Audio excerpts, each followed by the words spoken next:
አሁን በተሰማ ሰበር ዜና አንዱዓለም ጎሳ ፍርድ ቤት መቅረቡ ታውቋል። አርቲስት አንዱዓለም ጎሳ በእጮኛው ቀነኒ አዱኛ ሞት ተጠርጥሮ ከታሰረ ከ2 ቀናት በኋላ ፍርድ ቤት መቅረቡን ጠበቃው ለቢቢሲ አፋን ኦሮሞ ገልጿል። ፖሊስ እስካሁን አሻራ ማንሳቱን፣ አስክሬን ወደ ሆስፒታል በመላክ የአስክሬን ምርመራ ማድረጉን ገልጾ የሰው ማስረጃዎችን በማሰባሰብ ላይ እንደሚገኝ ተናግሯል። አሁን ፎቶግራፎችን ከመዝገቡ ጋር ለማያያዝ የሰዎችን ምስክርነት ለመስጠትና የአስክሬን ምርመራው እስኪመጣ ድረስ ለማጣራት 14 ቀናት ያስፈልገኛል ብሏል። የአንዱዓለም ጠበቃ በበኩሉ የዋስ መብት ይሰጥ ብሎ ቢጠይቅም ፍርድ ቤት የአስክሬን ምርመራ እስኪደርስ ድረስ በማለት ለ13 ቀናት ድምጻዊ በማረቢያ ቤት እንዲቆይ ሰላም ውድና የተከበራችሁ ሁለገብ ሜላችሁ ቻናል ተከታታዮች ቤተሰቦች እንደምን ዋላችሁ? እንደምን እስከዚህ ሳቆያችሁ ሰላም ናችሁ? በያላችሁበት የዓለም ዳርቻ ሰላማችሁ ብዙ ትርፍርፍ ይበል እያልኩኝ መጥቻለሁ ማለት ነው። እህታችሁ ሜላት ነኝ አብሬያችሁ የምቆየው። ለቻናል አዲስ የሆናችሁ ቻናሉን ሰብስክራይብ እያደረጋችሁ ቤተሰብ ሁኑ። እንዲሁም ነባሮች ላይክ ሼር እያደረጋችሁ ሀሳብ አስተያየታችሁን ከስር በማስቀመጥ አብራችሁን እንድትሆኑ ስንል በአክብሮት እንጋብዛችኋለን ማለት ነው። ውድ ተመልካቾቼ ዛሬ እንግዲህ የመጣሁበት ቪዲዮ ማለት ነው ስለ እህታችን ቀነኒ ለሷ ነፍስ ይማር ለማለት ያክል ነው የመጣሁት ማለት ነው። ሌላ ብዙ ማውራት በሰው ላይ ለመፍረድ ብዙ ነገር ለማለት ሳይሆን ነፍስ ይማር ለማለት ነው እንግዲህ የመጣሁት። ነፍስ ይማር ማለት ነፍስ ይማር ማለት ልማዳችን ሆኗል እኛ ኢትዮጵያውያኖች አላቅም እና ስለሷ ትንሽ ለማለት ነው የመጣሁት። ላይክ እያደረጋችሁ ሼር ማድረጋችሁንም እንዳትረሱ ውዶቼ። ሀሳብ አስተያየታችሁንም ከስር እያስቀመጣችሁ ወደ መፍትሄው ነው እንጂ መሄድ ሁላችንም ያው ያዝ እያልን አንድ ነገር ስናገኝ ወደዛ ሰው ብቻ ነው ጣታችንን የምንቀስረውና አንዳንዴ እኛ ኢትዮጵያውያኖች በመጀመሪያ ለእህታችን ለቀነኒ እግዚአብሔር አምላክ ነፍስሽን በአጸደ ገነት ያስቀምጠው፣ ነፍስ ይማር። ለወዳጅ ዘመዶች ደግሞ እግዚአብሔር መጽናናትን ይስጣቸው። በተለይ እናት እግዚአብሔር እንደዛ ፍልቅልቅ እያለች እናቷን በእውነት ነው የምላችሁ ከእናቷ ከአባቷ ጋር የሰራችውን ቪዲዮ ሳይ እኔ አልቻልኩም። እና ሰው በመሆናችሁ ማንኛውም ሰው በመሆናችሁ ብቻ ታዝናላችሁ። ማንኛውም አሁን ላይ ይህን ዘር ማንትስ የሚባል የለያየን ሰው በመሆኑ ማንኛውም ሰው ያሳዝናችኋል። እንኳን ይሄ አሟሟቱ የከፋው አይደለም ቀርቶ እግዚአብሔር ነው የምላችሁ ከሞቱ አሟሟቱ ነው። አሟሟቴን አሳምርልኝ የሚባለው ለካ አሰት አይደለም እውነት ነው። እና በእውነት እህታችን ቀነኒ እኔ እንጃ አላቅም ምን ያክል መኖር ቢመራት ነው? ምንስ ብትሆን ነው? እውነትስ ራሷን ነው ወይ ወርውራ ራሷን አቶ እየወረወረች ወይስ በቃ ሰው ነው በሷ ላይ ይሄንን ያደረገው? እሱ ፈጣሪ ይወቀው እግዚአብሔር ይወቀውና እንግዲህ ከፈጣሪ በታች ደግሞ ምናልባት ሬሳዋ ላይ የተገኘ አሻራ ካለ ፖሊስ ይፋ እስከሚያደርግልን ድረስ ሁላችንም ሰው ላይ እጃችንን ባንቀስር ነው የምለው እኔ። ምክንያቱም የምትሰሩት ቪዲዮ ሁላችሁም አፋችሁ እንዳመጣ ስለየት እያወራችሁ ስለሆናችሁ ማለት ነው። ፖሊስ ያወጣው መረጃ ሊኖር ይችላል፣ አላወጣም መረጃ ሲጀመር ገና። ምክንያቱም ባልየውም ትናንትና ለቅሶ ቀብር ላይ ነበር የዋለው። ከዛም እንግዲህ በፖሊሶች ታጅቦ ነበር የዋለው፣ አይታችሁታል ያው ፎቶ ላይ። ከዛ በኋላ ወደ እስር ቤት ገብቷል፣ ፍርድ ቤት ቀርቧል። እንደዚህ ብሏል። ልክ ፈራጆቹም ቆራጮቹም ፈላጮቹም እናንተ ናችሁና እስኪ እንደው ረጋ በሉ። ከመፍረዳችሁ በፊት ረጋ ብላችሁ በቃ እሷ ሙታለች እኮ ሄዳለች፣ አንዴ አትመለስም መቼም ያማለያም። በእርግጥ ሞተችና ደመ ከልብ ሆኖ ይቅር ማለት አይደለም። ገዳዩን ደግሞ በደንብ መርምሮና ፈትሾ ፖሊስ እንዲያገኘው እናንተ ተገቢያችሁን መስራት ያለባችሁ እዛ ላይ ብቻ ነው። ምክንያቱም ስንት ህዝብ ስንት ታዋቂዎች እያለቁ ነው። ፖሊስ መርምሮ ያሳውቀናል ሲባል እዛው ተድፈንፍኖ በቃ አሁን ሆይ ይባላል። ለአንድ ሳምንት ነው። ከዛ ከአንድ ሳምንት በኋላ ይረሳል፣ ሌላ አጀንዳ ይመጣልና እዛው ተድፈንፍኖ ይቀራል። ደመ ከልብ ሆኖ ይቀራል ሰው ማለት ነው። ማን እንደገደለው ማን እንዳጠፋው አይታወቅም። ሁልጊዜም ሰው ራሱን አጠፋ ራሱን ወረወረ ወይም በቃ እንደዚህ ተገደለ ገዳዩ አልታወቀም እየተባለ ይኖራል ማለት ነው ኢትዮጵያ ላይና ማተኮር ያለባችሁ በህፃናት መደፈር ላይም እንደዚሁ ለአንድ ሳምንት ለ3 ቀን ለ4 ቀን ሆይ ይባላል ሚዲያው እስከሚጨናነቅ። ከዛ በኋላ ይረሳል፣ የለም። ከዛ በኋላ እንደዛ ነው። አሁንም ቢሆን ደግሞ የሆነ ነገር ሲፈጠር እንደዚሁ በቃ እየተቀባበል ነው ሁላችንም ሆይ እንላለን። ግን ገብቷችኋል? ይሄ ሆይታው አሁን ነፍስ ይማር ማለታችን ቪዲዮውን እንደዚህ ፓራል ማውጣታችን ጥሩ ነው ማለት በዚሁም ካቀጠልንበት ጥሩ ነው። ለሷ ደሞ ከልብ ሆኖ እንዳይቀር ቤተሰቦቿም እስቲል እንኳን ገዳዋን አውቀው ራሷ ናት ራሷን ያጠፋችው ወይስ ሰው ነው የገደላት የሚለውን ራሱን አውቀው ራሳቸው ቤተሰቦቿ እንኳን ቢያንስ እንኳን ረጋ ብለው እርማቸውን ያወጣሉ። መቼም ረጋ እንኳን አይሉም። በተለይ እናት የእናት አንጀት ታውቁታላችሁ። እናትም ሆነ አባት ሁሉም ለልጅ የተለየ እንትን አለው። ግን በተለይ እናት ደግሞ እኔ እናት ስለሆንኩኝ ይሆን አላውቅም፣ ታውቃላችሁ ከባድ ነው። ለቅሶ ላይ በጣም ነበር የምታሳዝነው እናቲቱ። እኔን ቀይሪኝ ነው ስትል የነበረችው እና በጣም ከባድ ነው ታውቃላችሁ። እናቴ እዚህን ያክል ናት። ልጇ ተነስታ አንቺ ነይ ሙቺ አንቺ በእኔ ቦታ ሂጅ ብትላት እሺ ብላ የምትሄድ እናት ናት።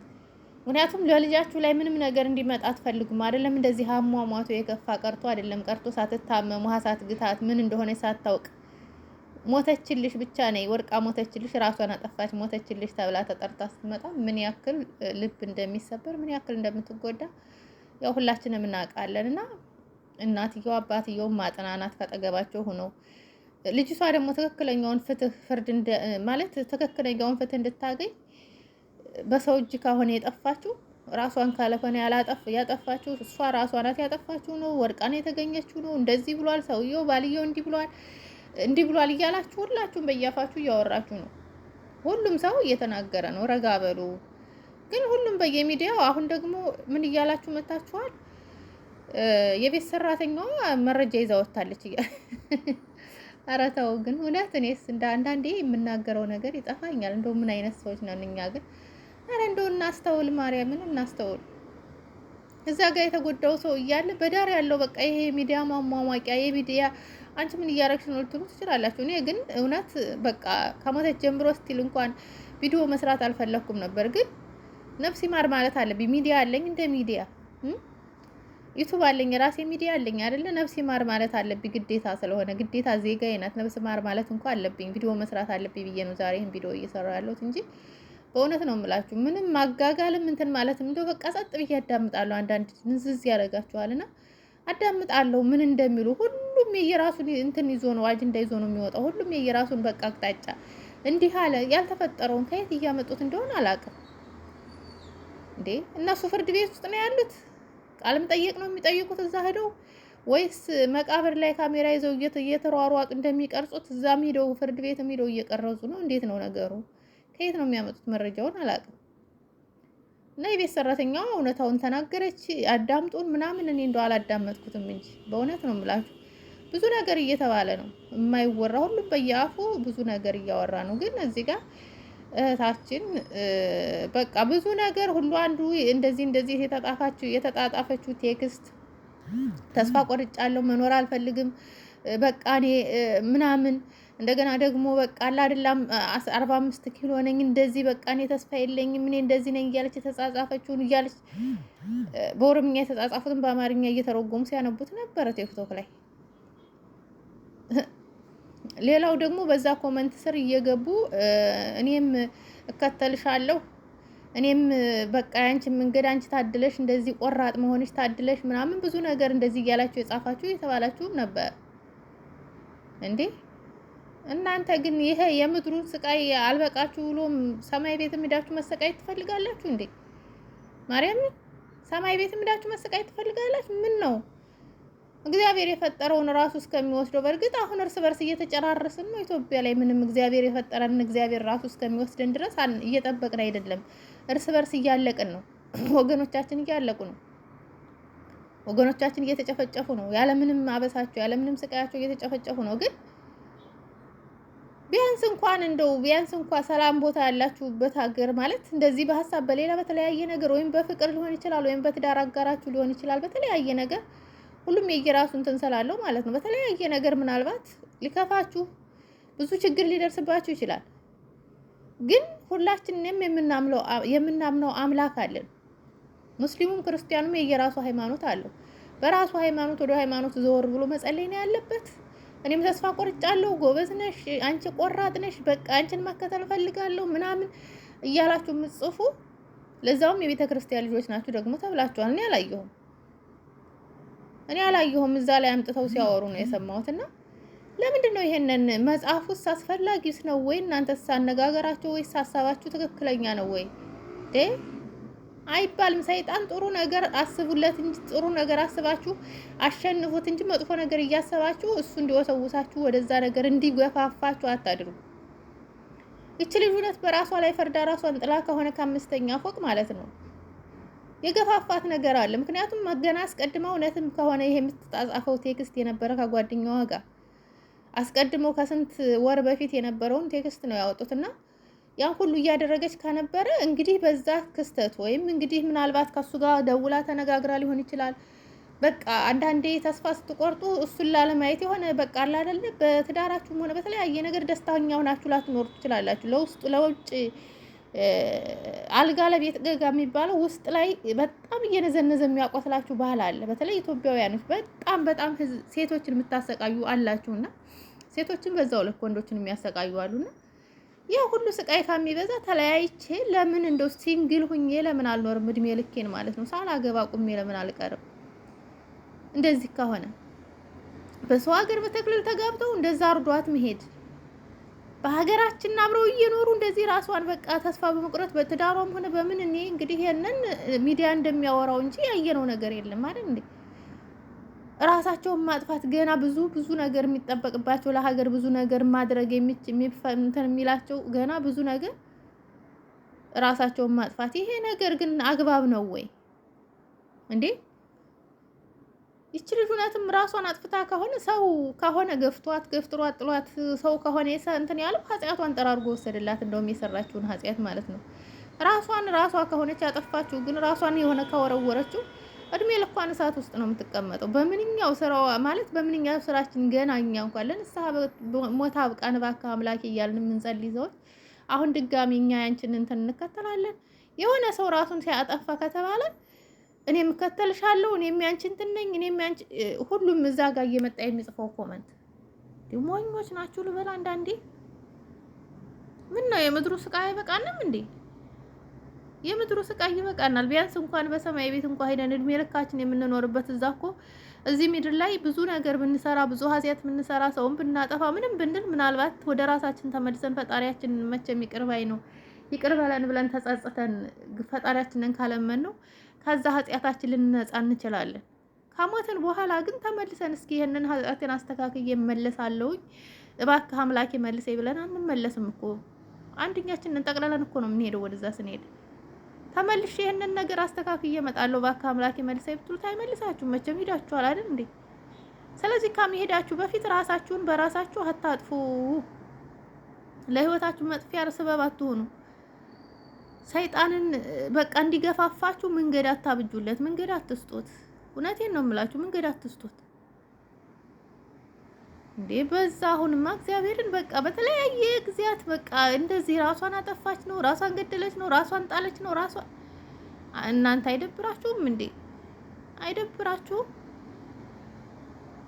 ለሰሚው ራሱ እውነት በጣም ነው በቃ። እናት አባት ያላችሁ በተለይ ለእናት ለአባታችሁ አታስቡ። አሁን እቺ ልጅ እውነት እንደው ራሱ አድርጋው ከሆነ እቺን ፍልቅልቅ የሆነች እናቷን አላሰበቻትም በዛን ሰዓት የሆነ ነገር እንትን ስትል መብርሃንን ነው ብላችሁ። እኔ አንድ ጊዜ ብቻ አላቅም በጣም ከፍቶኝ ነበርና በጣም ከፍቶኝ ነበር። በቃ አለ አይደል የሆነ ስመ አብ ወልድ መንፈስ ቅዱስ እንደዚህ እንዳሁኑ አልነበርኩም። ስቲል እንኳን እኔ ማለት እንደው አሁንም በጸሎት ጎበዝ ነኝ እበረታለሁ ማለት ምናምን ማለት ሳይሆን እንዳሁኑ አልነበርኩም። ስቲል አቡነ ዘበሰማያት እንኳን አልልም ነበር ታውቃላችሁ በዛን ሰዓትና በቃ የሆነ ፈተና አጋጠመኝ። በጣም በቃ ታውቃላችሁ ተደራረበብኝ። በጣም በቃ በዚህ ስለው በዚህ ምንም ልወጣው የማልችለው ነገር አጋጠመኝና ቁጭ ብዬ በቃ ምን የማልጠቅም ሰው እኮ ነኝ እኔ ምን አደርጋለሁ ተቀምጬ እንደው እዚህ ራሴን አጥፍቼ ብገላግል አይሻለኝ ምናምን አልኩና የሆነ እግዚአብሔር ነው የምላችሁ ስመ አብ ወልድ መንፈስ ቅዱስ አስበው እኮ አሁን በቃ የሆነ እንትን ይለኛል ታውቃላችሁ። የሆነ ጨርቅ አለና ቀጭን ነው ይሄ አረንጓዴ ቢጫ ቀይ እንትን ያለበት እሱን አንገቴ ላይ ጠመጠምኩና የሆነ እጎትተዋለሁ። በቃ በእጄ ራሴን ለማጥፋት ነው ወይስ ምን ለማለት ነው አላውቅም። እንደ ያንን አንገቴ ላይ አርጌ የሆነ ነፍሴን እያስጨነቅኩት እያለ ልጄ ነው የመጣብኝ። እግዚአብሔር ነው የምላችሁ ልጄ ነው ከፊት ለፊቴ በቃ መጥቶ ቁጭ አለብኝ። እኔ ኑሬ ብዙ ነገር እንትን ያላልኩለት ልጄ ታውቃላችሁ በቃ ከፊቴ ላይ መጥቶ ድቅን ነው ያለብኝ። በስመ አብ ወልድ መንፈስ ቅዱስ እናቴ ናት። ስንት ነገር በቃ ድምጼ ሲጠፋባት እንኳን እንደዛ መከራዋን የምታየው እናቴ ሙቼ ለምን ላሰቃያት? እኔ ራሱ ራሴን አጥፍቼ በእኔ ሞት ለምን ትሰቃይ? እሷስ የኔ ስቃይ የኔ እዛ ሰማይ ቤት ሄዶ መሰቃየት ሰውንም ከምድር ላይም እያሰቃየው እኮ ነው። ለነሱም ስቃይ ነውና ከዛ አማትቤ በቃ ተነሳው ወረወርኩት። በስመ አብ ወልድ ወመንፈስ ቅዱስ። ኧረ መድኃኒዓለም እንደው ይሄንን የሚገፋ እንደዚህ አይነት ነገር የሚያሳስበኝን ሰይጣን አጋንንት ካጠገብ ያርቅልኝ እባክህ አምላኬ ብዬ አማትቤ ተነሳሁኝና በቃ ታስበው ቁጭ ብዬ ምን ላረግ ነበር ግን ያልኩ ገብቷቸዋል። ምን ላረግ ነበር ግን ቆይ እንዴት ስላስበው ቻልኩ እንዲህ አይነት ነገር እግዚአብሔር ሆይ ኧረ እባክህ እንደዚህ አይነት ነገር እንደ ሁለተኛ ወደ አይምሮ እንዳይመጣ አንተ ያዝልኝ ነው ያልኩትና እስኪ እንደው በቃ እንዲህ አይነት ነገር የሚገፋፋችሁ ነገር በጣም የባሰ የከፋ እኔ አሁን በሱ ማለት ብዙ ነገሮችን በቃ ደርሶብኝ ብዙ ነገሮችን አሳልፌያለሁ። ተጽፎ ማልቅ ታሪኩን ብዙ ነገሮችን አሳልፌያለሁ። ያን ነገር ስታሳልፉ ተስፋ ተቆርጡና ራሳችሁ ላይ እርምጃ ትወስዳላችሁ። ምን እግዚአብሔር የፈጠረኝን ነፍስ ምን እኔ ስላጠፋሁት ምንድነው እንትኑ? ይሄን ሁሉ ስቃይ ግን እግዚአብሔር ምናልባት የሚወደውን ሰው ሊፈትን ይችላል። አካለ ጎዶሎ ያድርጋችሁ። የሚመጣውን ፈተና ሁሉ ግን ተቋቁማችሁ ለማለፍ ደግሞ እግዚአብሔር ይርዳችሁ እንጂ በህይወታችን ላይ በፍጹም ተስፋ መቁረጥ የለብንም። ራሳችንን ለማጥፋት በተለይ ማሰብም ጭራሽ በአእምሯችን ማሰብም የለብንም። እንዴ የማልጠቅም ሰው ነኝ እኔ አልቻልኩም፣ እኔ አልዘለቅኩትም፣ እኔ እንደዚህ አላልኩትም፣ እኔ በቃ ምንም መሮኛል። እንደዚህ ይመራል ይመራል። አዎ ግን ሲመረን ማንም እግዚአብሔር ነው የምላቸው አይደለም። አሁን ላይ እኛ እንኳን በእኔ ራሴ ሳስበው የደላው ሀብታም እንኳን ነው የምላችሁ አይምሮ ሰላም አያገኝም። ብዙ ነገሮችን ያስባል፣ ይጨናነቃል። እንኳን አይደለም እኛ ድሆቹ አይደለም ቀርቶ ብዙ ነገሮች በሱ ላይ ራሱ በገንዘቡ ምክንያት ራሱ ብዙ ጥላቶች በዙሪያው አንዛብቡበታል። ያንን ጥላቶችን ከነዚህ ጥላቶቼ እንዴት ነው መሸሽ ማምለጥ የምችለው? እንዴት ነው ማድረግ የምችለው እያለ አይምሮውን የሚያጨናንቅበት ከዚህ ይሄን ንብረቴን ትቼ ጥዬ መሸሽ ነው ወይ? እዚህ ሀገር መኖር ነው ወይ? ወይስ እኔ ራሴ ጥዬ መጥፋት ነው ወይ? እዚህ በቃ ራሴ ማጥፋት ብዙ ነገር በአይምሮ ይጨናነቃል። ሀብታም የደላው ዝንጥ ብሎ የሚኖር እንኳን አይደለም ቀርቶ እንኳን እኛ ይቺ ምድር ነገ ጧት ጥለናት ብቻ የምንለብሰው ለዕለት የምንጎርሰው አንጣ ደግሞ የፈለግነው ቦታ ሄደን እየሰራን ጤና ካለን ጤና እንዲኖራችሁ ብቻ ጸልዩ። በአልጋ ቁራኛ ሆነው አምላኬ ወሰደኝ እያሉ ብዙ የሚሰቃዩም አሉ። ጤነኛ ሆናችሁም ደግሞ እንደዚህ ደግሞ ራሳችሁን ታጠፋላችሁ። ራሳችሁን ከፎቅ ተወረውራላችሁ፣ ራሳችሁን ታጠፋላችሁና እኔ በማንም ምክንያቱም እውነታውን መንገድ ስላላወቅኩኝ በማንም ልፈርድ አልመጣሁም። እህቴ ቀነኒ ነፍስሽን በአጸደ ገነት ሊያኑር ለማለት ነው የመጣሁት። ነፍሷን በአጸደ ገነት ያኑረው። በእውነት ያሳዝናል። እንደዚህ ፍልቅልቅ የምትል እህት ገብቷችኋል። የሀገር ልጅ ሀገርን ማስጠራት የሚችሉ ብዙዎች ተምረው ገብቷችኋል። ተምረው ራሳቸውን ለውጠው ለቤተሰብ ብዙ ተስፋ የሚጠበቅባቸው ልጆች ራሷን አጠፋች ሲባል ያው አባትየው አደራ አስቀምጧል። እንደሰማችሁት ነው።